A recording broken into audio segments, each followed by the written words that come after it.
अस्सलाम वालेकुम एवरीवन। आज हम स्टार्ट करने वाले हैं फ़िज़ियोलॉजी और आज में इंशाल्लाह 3 लेक्चर्स में हमारी फ़िज़ियोलॉजी एंड हो जाएगी इंशाल्लाह।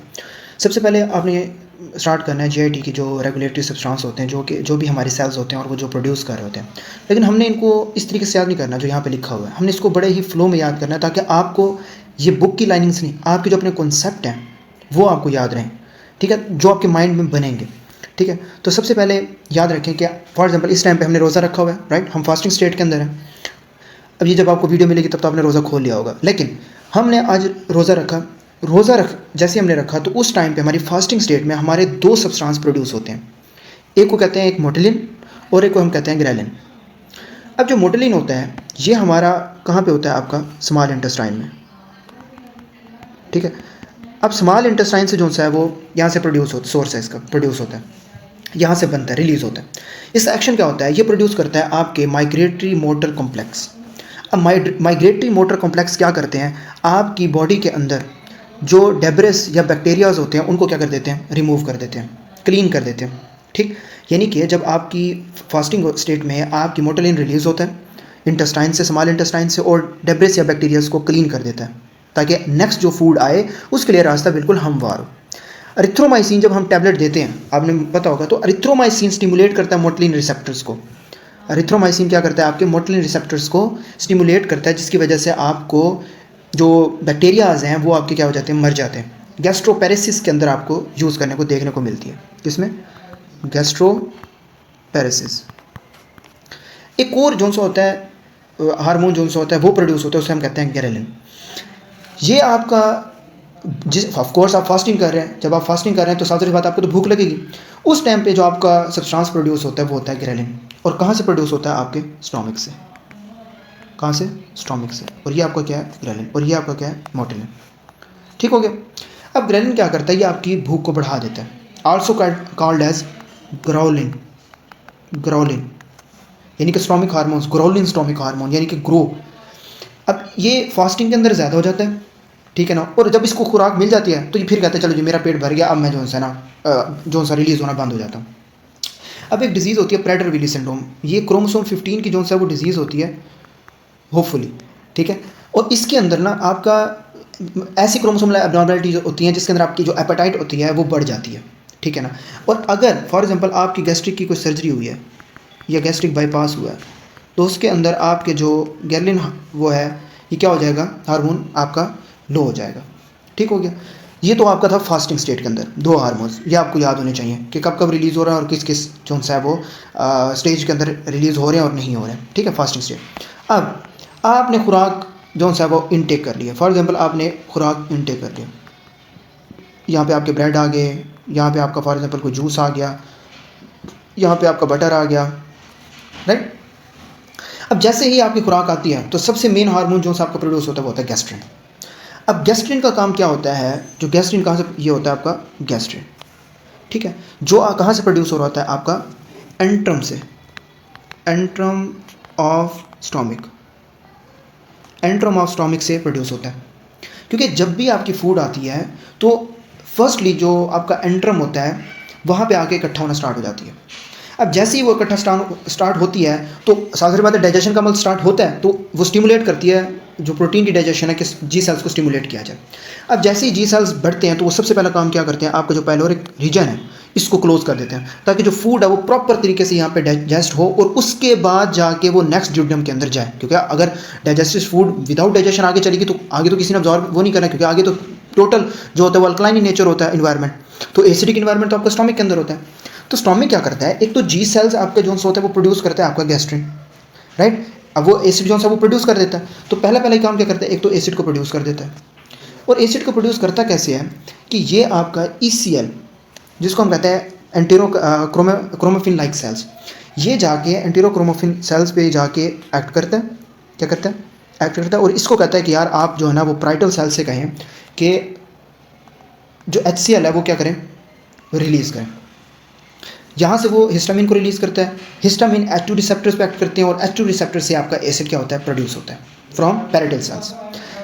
अब यहाँ पे आपके लिखें हिस्टामिन, हिस्टामिन, ठीक है? यानी कि आपका जो गैस्ट्रिन है वो बाइंड होता है CCK-B रिसेप्टर्स के साथ, कोलिसिस्टोकाइनिन B रिसेप्टर्स के साथ पैराइटल सेल पे, वहाँ से ईसीएल सेल जो होते हैं वो हिस्टामीन को जो है वो रिलीज़ करते हैं, और हिस्टामीन जो होते हैं वो आपके एक्टिव रिसेप्टर्स को एक्टिवेट करते हैं, और उसके बाद आपका एसिड जो है वो प्रोड्यूस होता है। अब जो गैस्ट्रिन है वो दोनों तरीक़ों से प्रोड्यूस कर रहा होता है। अब ये गैस्ट्रिन खुद भी तो कर सकता है ना, डायरेक्ट पैरेटल सेल पे जाए वो भी कर सकता है, लेकिन ईसीएल के थ्रू मोर स्पेसिफिकली जो है वो पैरेटल सेल बात सुनता है। ईसीएल की पैरेटल सेल जो है वो अच्छे से बात सुनता है, वो कहता है नहीं यार मैं ईसीएल की बात सुनूंगा, एंटेरोक्रोमोफिन लाइक सेल्स की, ठीक है ना। तो इसीलिए गैस्ट्रिन मोर स्पेसिफिकली ईसीएल के थ्रू एचसीएल की जो है H+ जो है वो आपकी जो एसिड है उसकी सिक्रीशन करवाता है। एक तो काम ये हो गया। दूसरा, आपकी गैस्ट्रिक म्यूकोजा को तो उसकी ग्रोथ जो है वो बढ़ा देता है, उसे थिकन कर देता है बिकॉज ऑफ ट्रॉफिक इफेक्ट। साफ सी बात है, एसिड की जब सिक्रीशन होनी है तो लाइनिंग जो सी होती है वो उसकी थिक हो जाती है, ताकि उसके ऊपर किसी किस्म का आपकी लाइनिंग जो है वो डैमेज ना हो। For example Zollinger Allison syndrome है, उसके अंदर बार बार एसिड की सिक्रीशन होने के साथ साथ आपको क्या होना स्टार्ट हो जाता है, अल्सर बनना स्टार्ट हो जाते हैं, राइट। इसके अलावा आपकी गैस्ट्रिक की जो मोटेलिटी है उसको भी बेहतर करता है आपका जो गैस्ट्रिन होता है। साफ सी बात है, आपका जब एसिड ज़्यादा होगा उसकी वजह से आपकी कॉन्ट्रैक्शन ज़्यादा होंगी, और उसकी वजह से आपका जो प्रोटीन है वो क्या होगा, उसकी डाइजेशन जो सी है वो बेहतर होगी। ठीक हो गया। पहले हमने क्या पढ़ा, फास्टिंग के अंदर आपके दो हो रहे थे, मोटेलिन और गैरलिन। उसके बाद जैसे ही खुराक आई तो आपकी जो स्टोमिक में गैस्ट्रिन है और पैरेटल सेल्स हैं उन्होंने आपके क्या प्रोड्यूस किया, H+, यानी कि आपका एसिड जो है वो प्रोड्यूस होना स्टार्ट कर दिया, राइट। इसके अलावा यहाँ पे आपकी होती है वेगस नर्व। सबसे अच्छी बात है, जब खुराक आती है तो वेगस नर्व गैस्ट्रिन को कहती है कि भाई खुराक आ गई है अब रिलीज़ हो। तो स्टोमिक की जो डिस्टेंशन है वो किस वजह से होती है, वेगस नर्व। उसकी वजह से आपकी बॉडी के अंदर जब भी वेगस नर्व स्टिमुलेट करती है तो उसकी वजह से आपकी जो पीएच है वो क्या हो जाती है, हाई हो जाती है, ठीक है ना। और उसकी वजह से अब रेगुलेशन होती कैसे है, जब पीएच हाई होगी तो बॉडी कहेगी भैया मुझे एसिड चाहिए, क्या चाहिए, एसिड चाहिए। सबसे बात है, एसिडिक इन्वायरमेंट होगा तो प्रोटीन डाइजेस्ट होगी ना, तो बॉडी वांट एसिड, ठीक है ना। और उसकी वजह से आपकी जो अमाइनो एसिड्स हैं, प्रोटीन है, वो क्या करते हैं, प्रोटीन की डाइजेशन करवाते हैं, ठीक है ना। और वैगस की क्या होती है, स्टिमुलेशन होती है। और वैगस नर्व की हमेशा स्टिमुलेशन कब होती है, जब भी आपकी पीएच लेस देन 1.5 होगी, ठीक है। तो या पीएच ज़्यादा होगी, खुराक डाइजेस्ट होगी। एक और मैकेनिज्म याद रख लें कि अगर आपकी बॉडी के अंदर ऑटोमेटिकली एसिड जब ज़्यादा होगा तो ये ऑटोमेटिकली डी सेल्स जो यहाँ पे होते हैं, इधर आपके जो डी सेल्स होते हैं वो आपके सोमैटोस्टेटिन को रिलीज़ करवाते हैं, और ये सोमैटोस्टेटिन जो है वो गैस्ट्रिन को क्या कर देता है, इनहिबिट कर देता है। क्या कर देता है, इनहिबिट कर देता है। और उसके बाद एसिड की सिक्रीशन ऑटोमेटिकली कम हो जाती है, राइट। 4 हार्मोन्स पढ़ लिए, ओके। अब फॉर एग्जांपल आप पीपीआईज यूज़ कर रहे हैं, ज़्यादा मतलब आम सी बात है, हम नॉर्मल रूटीन के अंदर पीपीआईज यूज़ करते हैं, हम विदाउट डॉक्टर्स की रिकमेंडेशन के पीपीआईज खा लेते हैं। और जब पेशेंट हमारे पास आता है वो ऑलरेडी इंपेरिकल ट्रीटमेंट के ऊपर होता है, वो कहता है जी मैं बहुत ओमिप्राजोल खाती है, मैं तो पिछले 2-3 महीने तो खा रहे। क्रोनिक पीपीआई यूज़ के अंदर आपका अल्टीमेटली वो एसिड जो होता है वो क्या कर देता है, कम कर देता है, और बॉडी को लगता है एसिड कम है, और वो उसकी वजह से कंपनसेटरी गैस्ट्रिन जो होता है वो बढ़ा देती है। ऐसे ही chronic atrophic gastritis H. pylori के अंदर भी आपके पैरेटल सेल्स डिस्ट्रॉयड हो जाते हैं, एसिड लो हो जाता है और गैस्ट्रिन इंक्रीज हो जाता है, राइट। और ज़ोलिंगर एलिसन मैंने अभी आपको बता दिया कि उसके अंदर अनकंट्रोल गैस्ट्रिन के रिलीज़ हो रहा है, मैसिव एसिड जो सा रिलीज़ हो रहा है, और उसके अंदर फिर आपको ऑलरेडी आखिर में जाके अल्सर्स होना स्टार्ट हो जाता है, पेप्टिक अल्सर जिसे हम कहते हैं। उसमें गैस्ट्रिक अल्सर भी आ जाता है और आपका ड्यूडेनल अल्सर भी आ जाता है। अच्छा जी, फिर आप क्या आ जाते हैं, स्टोमिक की बात एंड होगी, फिर आपका पेलोरस खुल जाता है, ओपन हो जाता है, खुराक जो सी होती है वो वहाँ से आपकी ड्यूडेनम में आ जाती है। ड्यूडेनम फास्टिंग स्टेट में क्या था, कुछ भी नहीं था। फिर आपकी खुराक आई स्टोमिक के अंदर, वहाँ पे gastrin, parietal cell, D cells हमने पढ़े, वहाँ से अब आ गया आपकी ड्यूडेनम के अंदर। अब ड्यूडेनम के अंदर आपके 3 सेल्स होते हैं, 3 हार्मोन्स, सिक्रेटन, आई सेल्स और के सेल्स, मतलब के एस सेल्स, कोलिसिस्टोकाइनिन और इनहिबिटर्स। अब इसके अंदर जब खुराक एंटर होती है तो सबसे पहले आपका रिलीज होता है सिक्रेटन। अब सिक्रेटन एक ऐसा हार्मोन है जो एस सेल्स से बनता है, और किस में, ड्यूडेनम में। इसका काम क्या होता है, अब जब फूड यहाँ पे एंटर होगी तो मुझे बताएं वो थोड़ी बहुत एसिडिक होगी या नहीं होगी, ऑफ कोर्स वो एसिडिक होगी। अब उस एसिडिक नेचर को कम करने के लिए जो सिक्रेटन होता है वो क्या करता है कि आपके जो स्टोमिक से एसिड आ रहा होता है उसको न्यूट्रलाइज करता है, ठीक है। उसको न्यूट्रलाइज कैसे करता है कि आपकी जो एसिड है उसके अंदर ऑलरेडी प्रेजेंट होता है, तो उसको बाइल की जो सिक्रीशन है उनको ज़्यादा कर देता है, ठीक है। एक तो पैंक्रियाटिक बाइकार्बोनेट्स हैं उनको रिलीज़ होने में हेल्प आउट करता है, उससे कहता है यार आप रिलीज़ हो।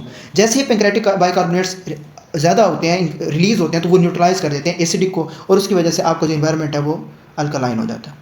क्लियर? सेक्रेटन आपका ये काम करता है, और ड्यूडम एसिडिक होने से बच जाता है, और अगर ज़्यादा एसिडिक हो तो आपको पता है वो अल्सर होने के चांसेस ज़्यादा हो जाते हैं।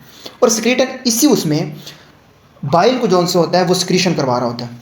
एक तो आपकी पेंक्रियाटिक बाइकार्बोनेट रिलीज़ करवाता है, प्लस आपकी बाइल की स्क्रीशन करवाता है। जब बाइल की स्क्रीशन होती है, भाई सिंपल सी बात है, पेंक्रियाटिक एंजाइम या माइलेज के अंदर इतनी ज़रूरत नहीं होती कि वो फैट को करें, क्योंकि फैट वाटर सॉल्युबल नहीं है। इसलिए ये बाइल का ही हौसला है, जो हम आगे जाके भी पढ़ेंगे, कि जो आपकी फ़ैट की जो डाइजेशन है उसके अंदर हेल्प कर देता है, इसको तोड़ के। ठीक है, तो सेक्रेटन आपके दो काम कर रहे होते हैं। ठीक हो गया। बाइकार्बोनेट पेंक्रियाटिक एंजाइम जो से होते हैं वो आपके अल्कलाइन नेचर का रहा होता है। अल्कलाइन नेचर जब हो जाता है फिर उसके बाद बाइल सेक्रेशन होती हैं। और अल्कलाइन नेचर क्यों होता है? क्योंकि आपके पेंक्रियाटिक एंजाइम जो आपके आ रहे होते हैं ड्यूडेनम के अंदर, उसके आपको हेल्प आउट मिल सके, ताकि वो ईजिली अपना फंक्शन परफॉर्म कर सके। क्लियर? नेक्स्ट वो कहता है आपके होते हैं आई सेल्स। अब आई सेल्स आपके होते हैं कोलिसिस्टोकाइनिन। कोलिसिस्टोकाइनिन एक ऐसा हार्मोन है हमारी बॉडी के अंदर जो आपकी कंट्रैक्शन करवाता है। अब होता कहाँ पे है? ड्यूडेनम के अंदर। जब भी फैट आपकी ड्यूडेनम के आता है, मतलब first part of the duodenum, तो जो आपकी पेंक्रियाटिक सिक्रीशंस हैं वो ज़्यादा हो जाती हैं। साफ सी बात, उन्होंने फैट, उसके साथ साथ आपकी बाइल को भी रिलीज़ होना है, बाइल को भी रिलीज़ होना है उसकी कंट्रैक्शन के लिए कि आपकी गाल ब्लेडर से जो स्टोर्ड जो आपका बाइल है वो क्या हो, जो गाल ब्लेडर है उससे क्या हो, आपका बाइल रिलीज़ हो। वो जब बाइल रिलीज़ होता है तो वो आपकी फैट को ऑटोमेटिकली क्या कर देता है? कट कर देता है। ठीक हो गया। और ये कोलिसिस्टोकाइनिन एक तो गाल ब्लेडर की कंट्रैक्शन करवाता है और बाइल रिलीज करवाता है, प्लस ये डिक्रीज कर देता है, प्लस गैस्ट्रिक एम्प्टिंग, यानी कि आपकी जो खुराक आ रही है गैस्ट्रिक से, उसको डाइजेस्ट हो रही है, उसको थोड़ा सा स्लो कर देता है, ताकि खुराक जो है वो लंबे अरसे तक उसमें रहे, उसको फ़ौरन से भूख लगना स्टार्ट ना हो जाए। राइट? और ये स्फिंक्टर ऑफ ओडी को रिलैक्स कर देता है कि भाई अब रिलैक्स हो जाओ और अब यहाँ से पेंक्रियास जो सा है रिलीज़ करो, पेंक्रियाटिक जूस रिलीज़ करो। साथ साथ ये क्या करता है, आपके जो पेंक्रियाटिक एंजाइम्स हैं उनको सिक्रीट होने में मदद करता है। क्लियर? फूड ड्यूडेनम में पहले आपके उन्होंने वास्ता पड़ा सिक्रीटन से। सिक्रीटन जो सा होता है वो एसेल्स होता है, ड्यूडेनम से होता है। ये क्या काम करता है? एक तो आपकी अल्कलाइन कर देता है बाय पेंक्रियाटिक बाइकार्बोनेट, और बाइल की सिक्रीशन में हेल्प आउट कर रहा होता है। फिर उसके बाद उनका वास्ता पड़ता है आई सेल्स से, जो होते हैं कोलिसिस्टोकाइनिन। ये आपको कंट्रैक्शन करवाता है गाल ब्लेडर से, जिसके बाद बाइल प्रोड्यूस होती है फैट के अब्जॉर्प्शन के लिए। इसके अलावा गैस्ट्रिक एम्प्टिंग करवाता है, लेस कि जो गैस्ट्रिक है वो अब कम, तो उसके अंदर खुराक पड़ी रहे। उसके बाद आपकी पेंक्रियाटिक, मतलब कि स्फिंक्टर ऑफ ओडी को रिलैक्स कर देता है और पेंक्रियाटिक एंजाइम को रिलीज करवा देते हैं। क्लियर? उसके बाद आ जाता है GIP, which is glucose dependent insulinotropic peptide, which is glucose dependent peptide. ये आपका ड्यूडेनम में भी होता है और जिजनम में भी होता है। के सेल्स आपका जीआईपी आपके किस में होते हैं? ड्यूडेनम में भी होते हैं, प्लस जिजनम में भी होते हैं। अब ये क्या कर रहे होते हैं? ये आपकी रेगुलेट कर रहे होते हैं, जब भी हमारे फैटी एसिड या अमीनो एसिड्स आते हैं, ओरल ग्लूकोज उनको क्या कर रहे होते हैं? रेगुलेट कर रहे होते हैं। आप जब भी ओरल ग्लूकोज लेते हैं मुंह से, उसकी वजह से आपका इंसुलिन पैदा होता है ना, राइट? अब जब हमारी आईवी ग्लूकोज से ज़्यादा इंसुलिन पैदा हो, उससे क्या होता है? ओरली जब हम लेते हैं तो आपके ग्लूकोज इंसुलिन डिपेंडेंट जो होते हैं पेप्टाइड है वो रिलीज़ होते हैं। ठीक है, लेकिन अगर आप आईवी ग्लूकोज ले रहे हैं ना, उससे आपके कोई जीआईपी जो है वो नहीं बनते। ठीक है ना? इसको कहते हैं इनक्रेटिन इफेक्ट। क्या कहते हैं? Incretin effect. अब मैं हर चीज़ यहाँ पे इसलिए नहीं लिख सकता, साफ सी बात है, वो इतना टाइम है नहीं। ठीक है, इससे वास्ता पड़ गया आपका, बिल्कुल हो गया, रिलीज हो गया, हर चीज़ क्लियर होगी। अब चलते हैं बुक के ऊपर। गैस्ट्रिन पढ़ लिया मैंने, आपको बता दिया, राइट? जो बच्चे कुछ हम उसमें थे, कोलिसिस्टोकाइनिन बता दिया, सिक्रेटिन बता दिया, जीआईपी बता दिया, मोटिलिन बता दिया और ग्रेलिन बता दिया। अब जो बच्चे कुछ हमारे पास बच्चे हैं, फॉर एग्जांपल अब पढ़ते हैं सोमैटोस्टेटिन को। सोमैटोस्टेटिन क्या कर रहा होता है?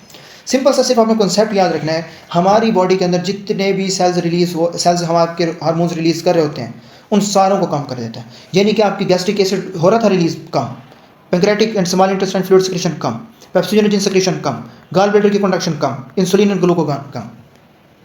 आप कहेंगे यार फिर तो इसका कोई फायदा नहीं हुआ, फिर तो इसका कोई फायदा नहीं है, पेंक्रियाटिक आइलेट जे में क्यों के अंदर होता है, फिर तो इसका कोई फायदा नहीं हुआ। अब देखिए, जब भी हमारी गैस्ट्रिक एसिड और पेप्सिडोनिन कम होंगे तो वो क्या होते हैं? आपकी ओवर डाइजेशन करने में जो है वो हेल्प आउट कर रहा होता है सोमैटोस्टेटिन, कि ओवर डाइजेशन ना हो, दोबारा से भूख लगने चांसेस ना हो। इसके अलावा पेंक्रियाटिक और स्मॉल इंटेस्टाइनल जो सिक्रीशंस हैं उनको कम कर देता है, ताकि जो डाइजेशन है उसको कम जो है वो डाइजेस्ट हो। ठीक है, ताकि थोड़ी बहुत जो है खुराक वो पड़ी रहे, ठीक है, और उसी की वजह से आपका जो बाइल भी कम होता है और इंसुलिन भी, ताकि मेटाबॉलिज्म आपका बैलेंस रहे, राइट। अब जब एसिड ज़्यादा होता है, जब टू मच एसिड होता है, तो वो एक्टिव कर देता है आपके ब्रेक सिस्टम को, ठीक है ना, और आपकी जो वेगल स्टिमुलेशन उनको भी कम कर देता है। इसी वजह से इंक्रीज बाय एसिड का क्या मतलब है कि जो सोमैटोस्टेटिन है ये ज़्यादा कब होता है, जब आपका एसिड ज़्यादा हो जाता है। और नॉर्मली आपका जब एसिड ज़्यादा होता है वो डी सेल्स के थ्रू कम हो जाता है, लेकिन अगर ना हो तो सोमैटोस्टेटिन ये डी सेल्स के थ्रू आपका वो ऑटोमेटिकली कम कर देता है।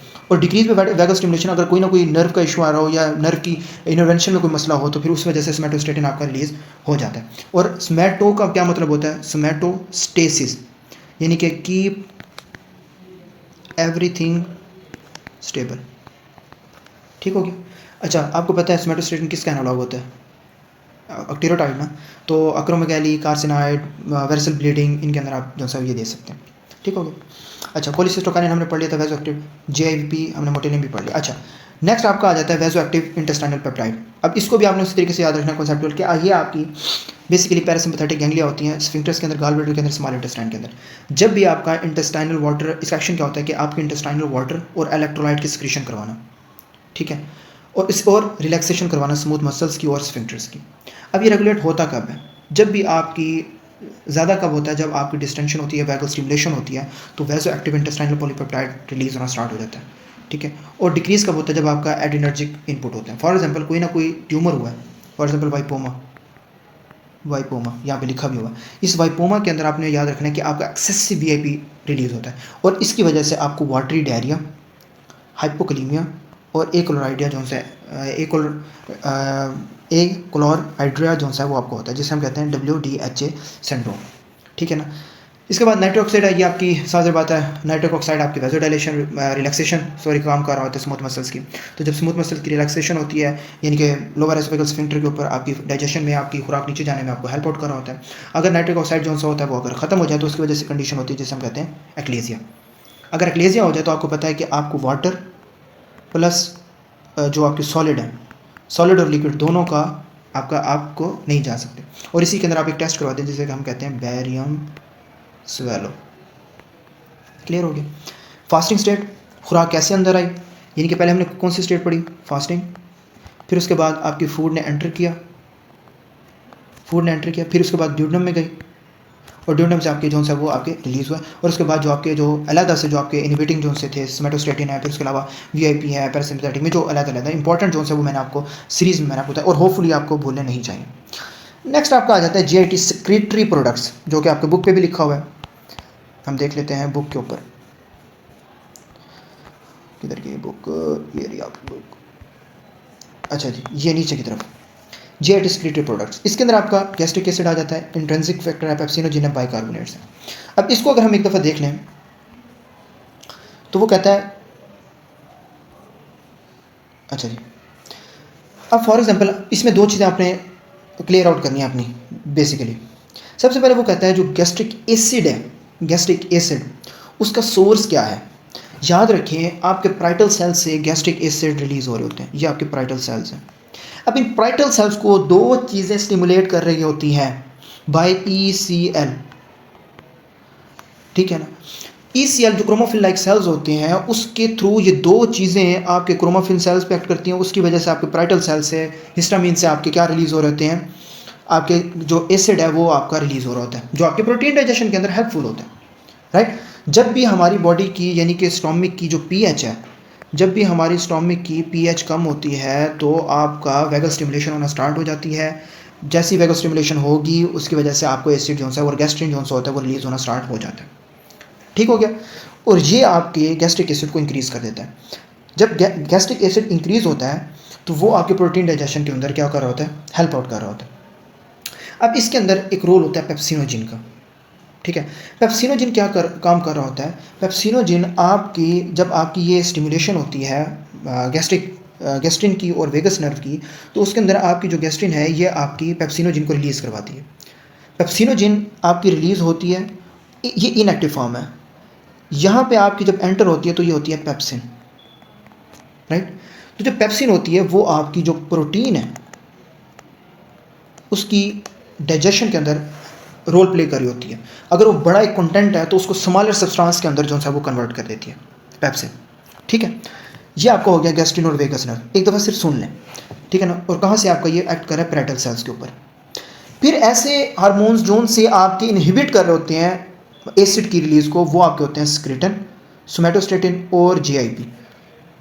ये तीनों चीज़ें आपकी जो रिलीज़ हो रही होती है उसको क्या कर देते हैं, इनहिबिट कर देते हैं, ठीक हो गया। अब एक और चीज़ आपने पढ़ी होगी, प्रोस्टाग्लैंडिन्स। प्रोस्टाग्लैंडिन्स ऐसी चीज़ होती है जो आपकी जो एसिड है वो उसकी जो वो है क्या कहते हैं, आपकी उसमें कम कर रहे होते हैं प्रोस्टाग्लैंडिन्स। लेकिन कोई पेशेंट है, आर्थराइटिस का पेशेंट है, कोई है जो NSAID यूज़ कर रहा है, अगर वो NSAID यूज़ कर रहा है तो बेसिकली प्रोस्टाग्लैंडिन H+ को इंक्रीज़ कर रहे होते हैं, और जब आपका NSAIDs को इंसान यूज़ कर रहा है तो वो आपके प्रोस्टाग्लैंडिन्स को इनहिबिट कर देते हैं। प्रोस्टाग्लैंडिन जब इनहिबिट हो जाता है तो उसकी वजह से H+ ऑटोमेटिकली क्या हो जाता है, कम हो जाता है। क्लियर। फिर वो कहता है कि हमारी विटामिन B12 के अंदर आपकी कौन सी ऐसे सिक्रेटरी प्रोडक्ट्स हैं जो हेल्प आउट कर रहे होते हैं। बेसिकली बात विटामिन B12 की है।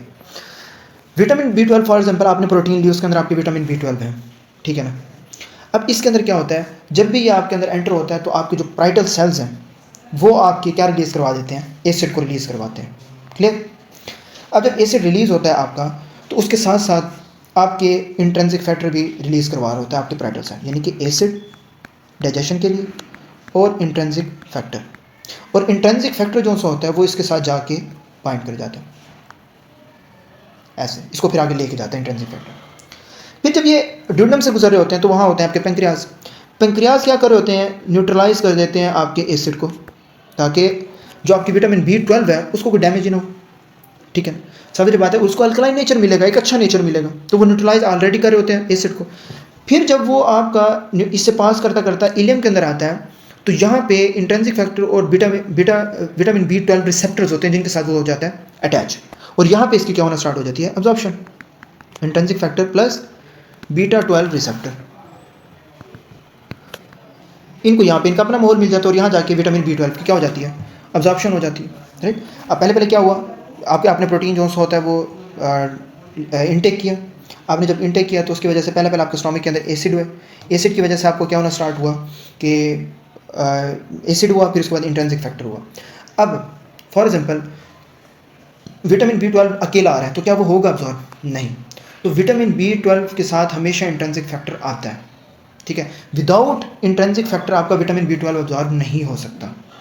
अगर इन केस आपको कोई ना कोई गैस्ट्रिक का मसला आ गया, ठीक है ना, कोई बीमारी हो गई है, तो याद रखें आपका अगर इंट्रिंसिक फैक्टर डैमेज हो गए हैं तो उसकी वजह से ऑटोमेटिकली आपका विटामिन B12 क्या हो जाएगा, कम, और उसकी वजह से आपको क्या होना स्टार्ट हो जाएगा, pernicious anaemia. Pernicious anaemia intrinsic factor की कमी की वजह से बीमारी होती है, उसको हम कहते हैं pernicious anaemia, which is autoimmune, ठीक है ना। और इसके अंदर जो MCV है, जो कॉर्पस्कुलर लेवल है, वो जो होता है मेन कॉर्पस्कुलर लेवल जो होता है वो क्या हो जाता है, ज़्यादा हो जाता है। और इसके अंदर हम एक चीज़ देखते हैं जिसे हम कहते हैं हाइपर सिगमेंटेड न्यूट्रोफिल्स। क्लियर। तो इंट्रिंसिक फैक्टर के साथ ही आपके हमेशा जो β12 हैं वो आपके रिलीज़ होते हैं। एक तो हम बुक से इस चीज़ को देख लेते हैं। फॉर एग्जाम्पल ये गैस्ट्रिक है, तो गैस्ट्रिक सेल्स के अंदर आपके क्या रिलीज हो रहे होते हैं, पैराइटल सेल्स। पैराइटल सेल्स क्या कर रहा होता है, स्टोमक की pH को कम, ठीक है ना, और ये पैराइटल सेल्स भी स्टोमक है। विटामिन B12 के अंदर भी हेल्प आउट कर रहा होता है, और जब आपकी pH जो सा होता है वो क्या होती है, कम होती है, तो क्या हो जाता है, रिलीज हो जाता है। इंक्रीज बाय हिस्टामाइन जो मैंने आपको बता दिया, और कम किसी और होता है, मैंने आपको बताया सोमेटोस्टेटिन, GIP और प्रोस्टाग्लैंडिन या सिक्रेटिन, इसके जरिए जो सा होता है वो कम हो जाता है। कोई ना कोई ऑटोमेन अगर डिस्ट्रक्शन हुई पैराइटल सेल्स की तो उसकी वजह से क्या होता है, यानी कि क्रोनिक स्ट्रेस या पर्नीशियस अनीमिया यानी β12 जो सा होता है वो अगर कम हो रहा है तो उसकी वजह से। नेक्स्ट वो कहते हैं पेप्सिन क्या होता है। पेप्सिन जो सा होता है वो आपकी चीफ सेल्स जो सा होता है इसका सोर्स होता है, और बेसिकली फंक्शन क्या कर रहा होता है, प्रोटीन की डाइजेशन के अंदर, यानी कि प्रोटीन को पेप्टाइड्स के